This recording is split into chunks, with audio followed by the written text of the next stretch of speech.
समय सार की टीका आत्मख्याति, उसके मंगलाचरण के उपरांत अब आचार्य देव स्वयं प्राकृत भाषा का जो मंगलाचरण है कुंद कुंद देव का, उसकी चर्चा करते हैं। अमृत चंद्राचार्य देव इस गाथा की उत्थान का लिखते हैं, अथ सूत्रावतारा, अब सूत्र का अवतरण होता है। डॉक्टर सुदीप ने कल बताया था सूत्र की व्याख्या वगैरह। सूत्र माने होता अत्यंत संक्षिप्त कथन, जिसमें एक अक्षर कम नहीं किया जा सके और एक अक्षर बढ़ाया ना जा सके। ऐसा उदाहरण आता है शास्त्रों में कि आचार्य यदि कोई सूत्र लिख रहे हैं और उसमें कोई ऐसा प्रयोग मिल जाए कि एक अक्षर कम से काम चल सकता है, तो उन्हें एक पुत्र, जैसे गृहस्थ को एक पुत्र रत्न की प्राप्ति में सुख होता है, उतना सुख होता है। माने संक्षिप्तता का उसमें इतना अधिक महत्व है। वो क्यों है? क्योंकि पुराने जमाने में और आज भी मुनिराज अपने साथ कोई परिग्रह रखते नहीं है। उनके लिए सिर्फ एक पीछी कमंडल और एक पुस्तक, एक शास्त्र रखने का विधान शास्त्र में है। अभी लंबी लंबी एक एक गाथा की 220 पेज की व्याख्या होए तो एक ही गाथा रख सकेंगे।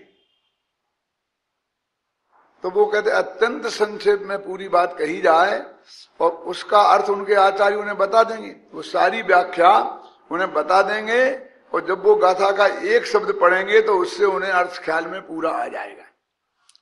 और भी उसका पाठ करते हैं जिसमें निरंतर स्मरण करते हैं उसका। तो उनकी वो पाठ की किताब होती है, वो वास्तव में उनके हाथ की लिखी होती है। हाथ की लिखी क्यों? कि वो उसमें यदि एक किताब ले लें आपकी, हमारे हाथ की लिखी, तो फिर दूसरी किताब नहीं ले सकते। अब उनको जो दैनिक पाठ की चीजें हैं, 10 भक्ति हैं और जो दैनिक क्रिया की चीजें हैं, वो तो उनको अपने साथ रखनी ही रखनी है, तो वो उसमें लिख लेते हैं अपने हाथ से समझाई। अब बाकी जो समय सार की इसकी उसकी जो खास खास बातें उन्हें हैं, वो गाथाएं हैं, वो भी लिख लेते हैं उन्हें और उनका पाठ करते हैं।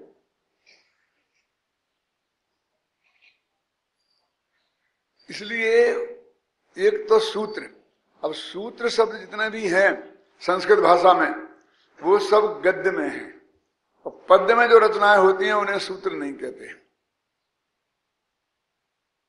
और वो इसलिए कि पद्य में छंद के अनुरोध से एक आध दो अक्षर कम ज्यादा करना पड़ते हैं, नहीं तो छंद भंग होता है। वो जो मैंने बताया कि एक अक्षर कम हो जाए तो पुत्र के सुख की प्राप्ति हो, तो वो उतना सुख नहीं होने मिलेगा, क्योंकि छंद के अनुरोध से कहीं कोई शब्द भर्ती का भी आता है और कहीं शब्द का छोड़ना भी पड़ता है ना। इसलिए पद्य गद्य जो है वो सूत्र के लिए सबसे ज्यादा अनुकूल है। ये व्याकरण के सूत्र हैं, न्याय के सूत्र हैं, ये सब बिल्कुल संस्कृत में और गद्य में है। पद्य में अलंकार और नवानु कितने कितने झगड़े होते हैं, और गद्य में वो कोई झगड़ा नहीं होता, खासकर न्याय के व्याकरण के सूत्रों में, क्योंकि उनको तो महत्वपूर्ण बात कम से कम शब्दों में कहना है। तत्वा सूत्र की जो सर्वासिद्धि नामक टीकाएं हैं, उनमें इस बात पर गंभीरता से विचार किया है कि ये जो वर्णन है, ये ऐसा संसारणा बीच में क्यों डाल दिया? संसारणा त्रिस स्थावरा क्यों? समनस का मनस का संगी और असंगी भी संसारी हैं और त्रिस स्थावर भी संसारी हैं, तो बीच में क्यों डाल दिया? तो उन्होंने लिखा मध्य दीपक है ये। देली पे दीपक रख दो तो घर में भी उजेला होता है और बाहर भी उजेला होता है, और कंजूस लोग इसका खूब प्रयोग करते हैं। घबराना नहीं। अपने लेटरिन बाथरूम बगल बगल में होते हैं ना पुराने जमाने में, तो एक ही होने लगे, तो उसके बीच में एक ऐसा आला रखते थे और एक लट्टू लगा दिया और दोनों का काम चल गया। बोलो अपने जी सच्ची के झूठी? इन लोगों की ये दशा होती है। आचार्य भी शब्दों के प्रयोग में बहुत लोभी हैं। इस संसार ना 2 दफे कहना पड़े ये उन्हें बर्दाश्त नहीं है, तो उन्होंने कहा तुम पीछे भी लगा लेना और आधे भी लगा लेना, मध्य दीपक है। माने किस तरह वो बचाते हैं शब्दों को। ऐसे बहुत से प्रयोग हैं, मैं उसमें लंबाना नहीं चाहता हूं यहां बात को। तो एक तो वो सूत्र शब्द, तो उन्होंने ऐसा लिखा, अब आचार्य गाथा सूत्र कहते हैं, इसलिए वो गद्य वाले सूत्र सूत्र के रूप में प्रसिद्ध है ना, इसलिए वे ऐसे गाथा सूत्र कहते हैं कि ये प्राकृत की गाथा रूप है, लेकिन अत्यंत संक्षेप में ये तत्व ज्ञान का निरूपण है इसमें। तो अत्यंत संक्षेप में निरूपण है, इस अर्थ में वो सूत्र हैं। और चूंकि पद्य है तो गाथा एक छंद का नाम है।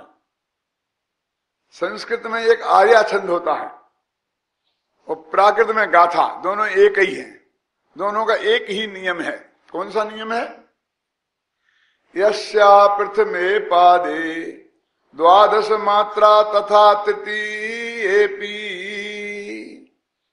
18 द्वितीये चतुर्थी 15 सार्या। नमोकार मंत्र भी इसी छंद में है। नमो अरिहंताड़म, नमो सिद्धाणम, नमो आयरीयाणम, नमो वज्रायाणम, नमो लोये सभ्य साहूणम। ये गाथा है नमोकार में। तो इसमें क्या नियम है कि पहले पद में 12 अक्षर होते हैं।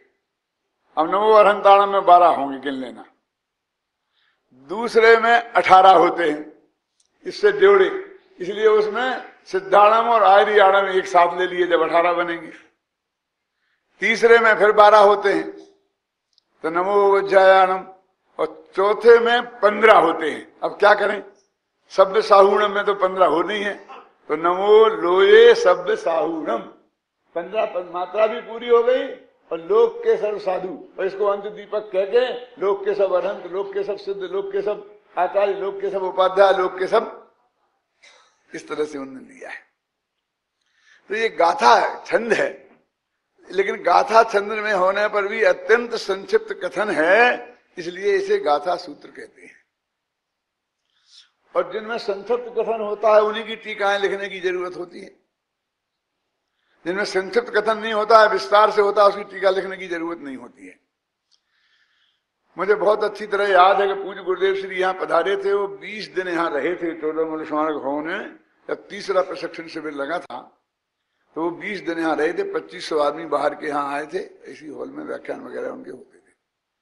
तो हमने उनसे, क्योंकि मैं उस वक्त PhD शायद कर रहा था कि हो गया था, तो मैंने कहा कि गुरुदेव मोक्ष मार्ग प्रकाशक पे हम आपके प्रवचन चाहते हैं। तो यहाँ टोडरमल जी की महिमा बहुत चल रही थी, तो यहाँ आए तो टोडरमल जी के मोक्ष मार्ग प्रकाशक पे वो प्रवचन करें। तो उनने जो जवाब दिया था वो मुझे बहुत अच्छी तरह याद है, मैं आपको बताना चाहता हूं। उस पर क्या प्रवचन करे, वो तो प्रवचन ही है, ये उनके शब्द हैं। बिल्कुल प्रवचन तो संक्षिप्त बात को विस्तार से किया जाता है। अब वो तो खुद ही इतना विस्तार से लिखा हुआ है कि उसमें मैं प्रवचन क्या करूं। फिर दूसरी दफा जब कोटा में शिविर था तब पधारे थे, तो यहां भी आए थे, वहां भी। तो उन्होंने कहा महाराज हम तो क्रमबद्ध पर्याय पर आपसे सुनना चाहते हैं। तो उन्होंने कहा भैया ये जनता समझ में नहीं आएगी, सूक्ष्म बात है क्या। और जब मैंने वो सरलता से क्रमबद्ध पर्याय लिखी तो उनको बहुत प्रसन्नता इस बात की थी कि इतने कठिन शब्द को इतने सरल तरीके से इन्होंने प्रस्तुत किया। यानी वे महसूस करते थे कि ये कठिन सब्जेक्ट है और सरल जनता में इसको गले उतारना बहुत कठिन काम है। तो मैं कह रहा हूं इन्होंने लिखा सूत्रावतारा, तो एक तो सूत्र शब्द लिखा गाथा को, और दूसरा अवतार शब्द का प्रयोग किया। इसलिए है कि वो हमारे भगवान का स्थान, माने भगवान की मूर्ति जहां विराजमान है उसे हम मंदिर कहते हैं। तो ऐसे ही अवतरण शब्द लोक में बहुत महान आत्मा, समझ ले, परम शुद्ध परम पवित्र आत्मा, मैं जगत का कर्ता हरता तो नहीं कहना चाहता, ऐसे आत्मा के अवतरण को, और वो जगत के कल्याण के लिए अवतरण करता है। यदा यदा ही धर्मस्य ग्लानिर्भवति भारत हे अर्जुन, जब जब इस जगत में संकट खड़ा होता है तो संकट को दूर करने के लिए मैं अवतार लेता हूं। तब तुलसीदास जी ने लिखा ना, जब जब हो ये धर्म की हानि, और बहुत लिखा है। तो वो कहते हैं कि ये जो समय सार नामक ग्रंथादिराज है वो हमारे सर्व संकटों को दूर करने वाला है, इसलिए ये अवतार है। इससे हमारा जो अनंत दुख है वो मिट जाने वाले हैं। वो अवतारी पुरुष आता है ना तो दुनिया के जितने संकट है उन सबको ठीक ठाक कर देता है ना, फिर चला जाता है। तो ये समय सार हमारी बुद्धि में अवतरण करे, अवतार लेवे, तो हमारे सारे संकट दूर हो सकते हैं। ये बात बताने के लिए उन्होंने इसमें सूत्र और अवतार इन दो शब्दों का प्रयोग किया है। अब गाथा चलती है ऐसा ना कह के, ये चलती है ना, कदम है, चलती तो गाय भैंस भी है, चलने में क्या है, गाथा चलती थोड़ी है।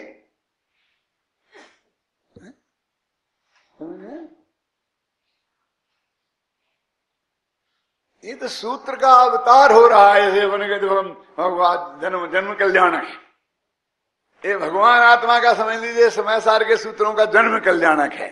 इसलिए वो इस शब्द से अपनी आत्मख्याति टीका को आरंभ करते हैं।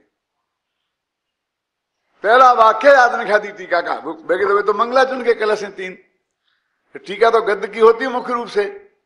तो पहला वाक्य है वो इन शब्दों से वो शुरू करते हैं। गाथा पढ़ते हैं अपन। बंदितु शब्द सिद्धे ध्रुव मचल मणो वयम गयम पत्ते,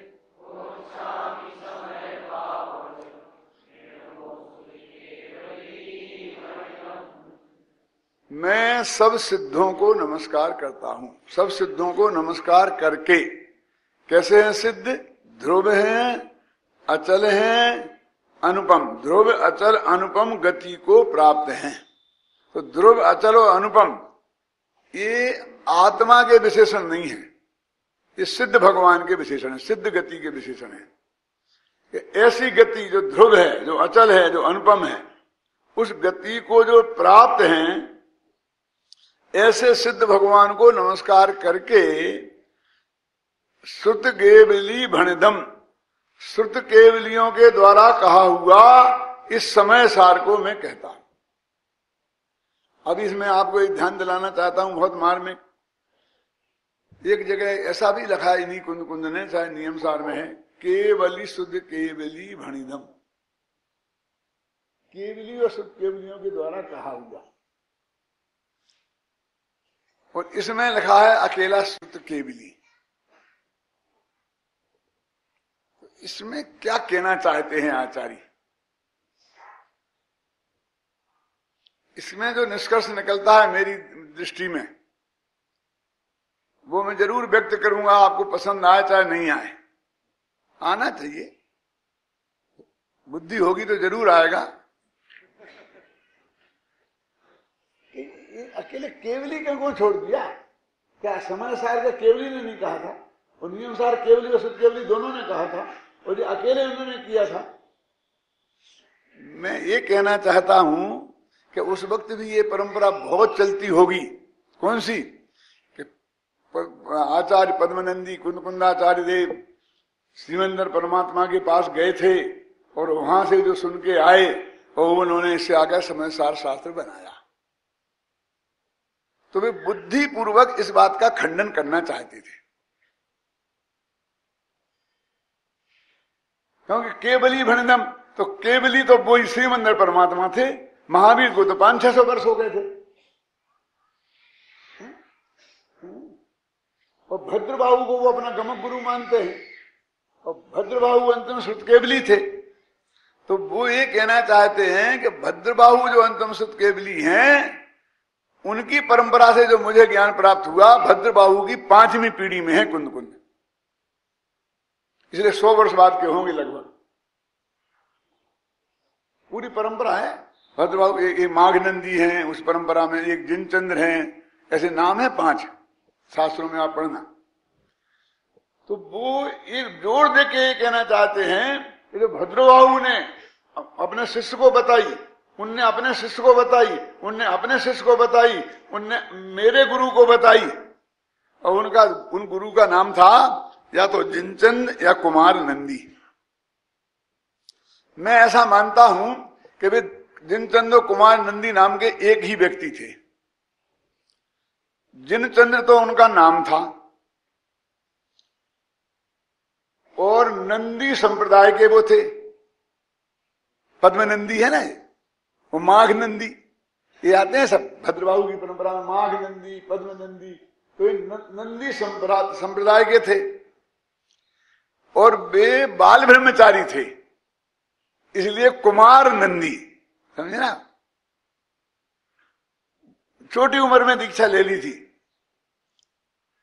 तो छोटे बच्चे से दिखते थे, कैसे चलते हैं सोचो आप किसी कमंडल लेके। तो लोग कहते थे, जैसे अपन कहते हैं बालक मुनिराज, जैसे कुमार नंदी, नंदी संप्रदाय, नंदी वो क्या गच्छे गण है ना, नंदी संप्रदाय के बाल ब्रह्मचारी मुनि, ये उनका विशेषण है, और जिनचंद्र उनका नाम है। उनके शिष्य हैं कुंदकुंदाचारी। तो वो ये कहना चाहते हैं कि मैंने श्रुत केवली से जो बात आई उसको मैं कहता हूं। केवली से जो बात आई, यद्यपि महावीर केवली से श्रुत केवली के पास आई थी, लेकिन वर्तमान के केवली से न जुड़ जाए। आप कहेंगे उसमें क्या तकलीफ है, जुड़ जाती तो तकलीफ है। मैंने अपनी भूमिका में बहुत विस्तार से सब बातें लिखी हैं। क्या तकलीफ है? ये तकलीफ है कि हमारे जो साथी हैं, भाई हैं, वो ये कहते कि इनकी बात तो श्रीमंदिर परमात्मा की है और हमारी बात भगवान महावीर की है और पारसनाथ की है। और श्रीमंदिर परमात्मा से कुंद कुंद लेके आए थे, तो ये हमसे 600 वर्ष बाद के हैं दिगंबर, हम प्राचीन हैं। क्योंकि हमारे पास तो पारसनाथ और महावीर और उनकी वाणी है, ख्याल में है ना, और इनकी तो वो श्रीमंदिर परमात्मा की वाणी है। और श्रीमंदिर परमात्मा से कुंद कुंद गए थे, वो भी ले आए। तो ये तो विदेशी माल है और हमारे पास स्वदेशी माल है। तो गांधी जी ने विदेशी माल का तो बहिष्कार किया ही था। वो एक बुद्धि पूर्वक ये चाहते थे कि मैं भगवान महावीर की जो आचार्य परंपरा है, श्रुत केवलियों की परंपरा है, उस परंपरा से जुड़ूं। और ये बताना चाहते थे कि मेरे पास ये माल उस परंपरा से है। देखो एक बात और मैं आपसे कहना चाहता हूं इस संदर्भ में, मेरी भूमिका में ये बात लिखी है, आप लोगों को गहराई से अध्ययन करना हो तो ये उसमें आप देख सकते हैं। अरे ये सारी भूमिका मेरे ख्याल से गुरुदेव की उपस्थिति में ही लिखी गई थी और छप भी गई थी। अब दूसरी बात मैं क्या कहना चाहता हूं कि जो कुंद आचार्य देव थे, ये जो कोई भी आचार्य हो, वो अपन कहते ना महिमा के लिए कहते हैं, कहनी भी चाहिए, मुझे भी कोई ऑब्जेक्शन नहीं है, मैं भी कहता हूं कि हम सबसे पहले शायद मैंने ही कहा था कि वो हर अंतर मुहूर्त में वो विदेश क्षेत्र गए थे कि न गए थे, लिखा भी है मेरी पंक्ति में। इसका तो प्रमाणों में किसी को मतभेद हो सकता है, लेकिन वो हर अंतर मुहूर्त में अपने आत्मा में गए थे, अंतर मुहूर्त पहले, इसमें किसी को विवाद नहीं है। इसलिए उनने आत्मा सुन सुनकर नहीं लिखा, उनने आत्मा देख देख के लिखा है। ये भी मेरी उस किताब में लिखा है। क्या समझे? अरे ये देख लो ना, अब आत्मा कैसा है, आत्मा बसंत भाई मेरे को बताएं तुम्हारा आत्मा कैसा है, तो मैं अपना आत्मा देखूं तो कौन ज्यादा प्रमाण है? फिर अंतर में जा जाकर उनने अपने आत्मा को देखा था और लिखा था। ये महिमा के लिए बहुत अच्छा है। क्या कह रहे तुम नहीं सुनना, मैं क्या कहना चाहता हूं, महिमा के लिए बहुत अच्छा है। क्यों? क्योंकि ये जितना भी लिखा जाता है वो 99% जो आचार्य परंपरा से हमें प्राप्त होता है वो होता है, जो हमने अंदर में जाके देखा वो नहीं होता है। क्योंकि अंदर में असंख्य प्रदेश दिखते नहीं। अब तुमने लिखा कि आत्मा संख्यात प्रदेश ही है, तो तुमने अंदर देख के तो नहीं लिखे। अनंत गुण दिखते नहीं, तो अनंत गुण वाला है, ये तुमने पुरानी आचार्य परंपरा से गुरु से सीखा है। भगवान महावीर की दिव्य धुनी से आते हुए जो आचार्य परंपरा से मुझे प्राप्त हुआ, अमृतचंद ने लिखा ना, आगम के सेवन से, युक्ति के अवलंबन से और परंपरा गुरु के उपदेश से और आत्मा के अनुभव से। कहां लिखा? सर्वज्ञ परमात्मा से सुनकर। जो शास्त्र में आता आगम जो महावीर से चला आ रहा था, उसके सेवन से, युक्ति के अवलंबन से और परंपरा गुरु के उपदेश, महावीर से लेके आज तक जो परंपरा चली आई थी, उसने हमारे गुरु पर्यंत अविच्छिन्न जो परंपरा चली आई, मेरा सारा ज्ञान मैंने उससे प्राप्त किया है। और प्रामाणिकता का आधार वो है, प्रामाणिकता का आधार हम श्रीबंद परमात्मा से सुन के आए हैं, ये कभी नहीं हो सकता। क्यों नहीं हो सकता? क्योंकि अब भी 1000 प्रश्न खड़े करेंगे, श्रीमंद परमात्मा कहां है विदेश क्षेत्र गए थे, इसका क्या प्रूफ है? क्या करोगे?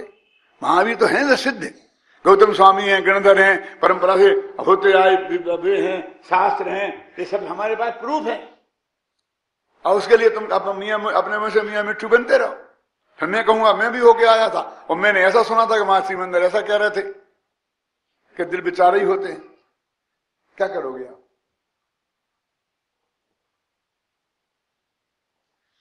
दूसरी बात, ये सिद्ध है कहीं आपके पास कि समय साल लिखने के बाद गए थे वे विदेश क्षेत्र के पहले गए थे? नहीं गए थे कि बात में करते ही नहीं हूं। है कोई आपके पास ऐसा प्रमाण कि जो आप सिद्ध कर सकते हो कि वे बाद में गए, पहले गए थे लिखे? अच्छा, मैं आपसे पूछता हूं, यदि वो नहीं गए होते तो समय साल लिख सकते थे कि नहीं? मैं आपसे पूछता हूं कि उन्हें आत्मा की बात वहां से समझ के आए, इस बात में कितना दम है कि वे भावलिंगी संत थे तो वे आत्मा की बात जानते नहीं थे? आप क्या कहना चाहते हो? मैं ये कहना चाहता हूं कि वहां से वे कुछ नहीं लाए, घबराना नहीं। हमारे पास ये विदेशी माल नहीं है, क्योंकि वो जिस छठ में 7वें गुणस्थान की भूमिका में वहां गए थे तो लौट के आए उसी भूमिका में आए, एक क्लास आगे बढ़ के नहीं आए। यहां 6वीं पास गए थे और वहां 7वीं पास करके आए थे, ऐसा नहीं है। यहां से गए थे तभी वो 6वीं 7वें गुणस्थान में थे और लौट के आए तभी वो 6वें 7वें गुणस्थान में थे। तुम तो नहीं बोलो, सोचना सब, कैसेट को बार बार सुनना, सोचना, पड़ोसी के भड़काने से नहीं भड़कना, अपने दिमाग से काम लेना, तो सब समझ में आएगा।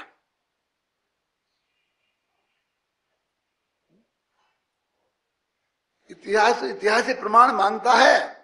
ये भावुकता की बातें हैं, वो भावुकता से कोई तथ्य सिद्ध नहीं हुआ करते हैं। तथ्य के लिए तथ्य चाहिए। हमारे पास क्या प्रूफ है कि बाद में आए थे? पहले होते तो भी समय सार ऐसे ही लिखा जाता, पंचास्त्रिकार ऐसे ही लिखा जाता, प्रवचन सार ऐसे ही लिखाया जाता था। वो महावीर की वाणी से वो परंपरा थे। ये उनका परम सौभाग्य है कि उन्हें श्रीमंदिर परमात्मा के दर्शन मिले थे और उस सौभाग्य से हम जितनी ईर्ष्या कर सके करें। मैंने कर सके माने हमें नहीं मिल रहे हैं, मतलब बहुत महान भाग्य था उनका। इसके लिए तो हम बहुत भाग्यशाली हैं। लेकिन फिर उन्हें डंके की चोट कहा क्यों?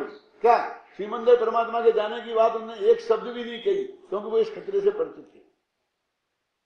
और बार बार ये कहा केवली सुत केवली भंडम।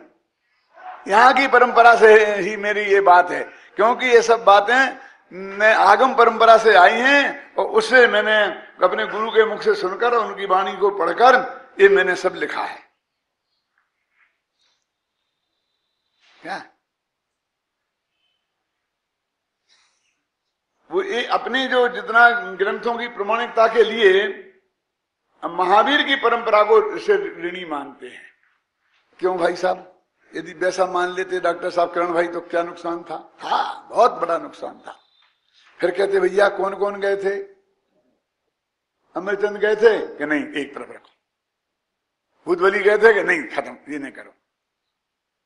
मतलब फिर प्रमाणिकता श्रीमंदिर के आधार पर खड़ी होते ही जो वहां गया था वो प्रमाणिक रह जाता और बाकी हमारे आचार्य सब अप्रमाणिक हो जाते। तो वो ऐसा कह के मैं जाके जिनके आया हूं बाकी के आचार्यों को अप्रमाणिक नहीं बताना चाहते हैं क्योंकि इस परंपरा के लिए उनसे ही नहीं चलेगी। सारे द्वादशांग वाणी में बहुत से आचार्यों का बहुत अभूतपूर्व योगदान है। समंत भद्राचार्य जैसे आचार्य दिग्गज आचार्य हुए। मैं अकेला सील सिक्का मेरे को उसने कही थी, इससे नहीं चल लिखा जाता है। जिनवाणी में मैं लिखूंगा तो मुझे आचार्य परंपरा से सिद्ध करके बताना पड़ेगा कि मैंने लिखा है। उनने कही थी, सुदीप जी ने कही थी, प्रदीप जी ने कही थी, ऐसे नहीं चलेगा।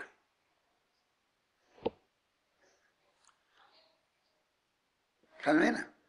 तो बुद्धि पूर्वक स्वयं को वहां से न कोई जोड़ दे, इससे सिद्ध होता है कि वे गए थे। नहीं तो उनको इतना डर क्यों होता कि हमें उससे न जोड़ दे? कोई जोड़ता ही नहीं। मैं उनके जाने में शंका नहीं कर रहा हूं। मैं सिर्फ एक कहना चाहता हूं डंके की चोट कि वो अपने ग्रंथों की प्रमाणिकता के लिए प्रमाण के रूप में भगवान महावीर की पानी से उपलब्ध जो जैन तत्व ज्ञान है उसको प्रमाणिकता बताना चाहते थे। श्रीमंदिर परमात्मा को प्रमाणिकता के रूप में नहीं। वो उनका व्यक्तिगत सौभाग्य था। वो व्यक्तिगत सौभाग्य को सामाजिक प्रतिष्ठा के रूप में अर्जित नहीं करना चाहते थे। क्यों नहीं किया उन्होंने उल्लेख? इसलिए नहीं किया। उन्होंने उल्लेख क्यों नहीं किया? क्योंकि वो उसको इस रूप में भुनाने नहीं चाहते थे कि मैं वहां गया था, मैं वहां गया था, इसलिए मैं तुमसे बड़ा हूं, इसलिए मैं तुमसे बड़ा हूं। ये मेरी व्यक्तिगत उपलब्धि है, मैंने उनकी ये व्यक्तिगत उपलब्धि है, उसको आधार बना करके हम सामने वाले से वो नहीं कर सकते हैं। सामने वाले को जिनवाणी के आधार पर रखना पड़ेगा। तो श्रुत केवली शब्द जो उन्होंने लिखा है वो भद्रबाहु का संकेत है। और उन्होंने कहा है बोध पहाड़ में, है नहीं 62 गाथा कौन से पहाड़ में है? तो बोध पहाड़ है। उसमें लिखा है कि भद्रबाहु मेरे गमक गुरु हैं। अष्ट पहाड़ में है ना, तो वो बोध पहाड़ का मैं बोल रहा हूँ। बोध पहाड़ में 22 गाथाएं कितनी हैं कि 62 गाथा उसमें है कि मैं गमक गुरु भद्रबाहु का शिष्य हूं। अब गमक गुरु माने क्या? उनमें 5 पीढ़ी का फर्क है। सीधे शिष्य तो हो ही नहीं सकते थे। तो मैं उनके शिष्यों के शिष्यों के शिष्यों का शिष्य हूं, इसलिए वे मेरे गमक गुरु हैं। मेरे गुरु के गुरु के गुरु के गुरु है ना, इसलिए मेरे गमक गुरु हैं। हमारे विद्यार्थी कह सकते हैं कि नहीं कह सकते हैं कि कांजी स्वामी हमारे गमक गुरु हैं? क्यों? विवेक, ये काम विवेक का है कि कांजी स्वामी ने जिन लोगों को पढ़ाया उनने हमें पढ़ाया, इसलिए वो हमारे गमक गुरु। तो उन्होंने अपने को भद्रबाहु का गमक गुरु कहा। यानी ऐसे प्रमाण बहुत बुद्धिपूर्वक छोड़े जिससे ये सिद्ध हो कि मैं भगवान महावीर की परंपरा का आचार्य हूं। उन्हीं के आधार मैंने ये सब बातें लिखी हैं। अब मैंने वहां और कहीं सुन ली, देख ली है, उससे उसका कोई मतलब नहीं।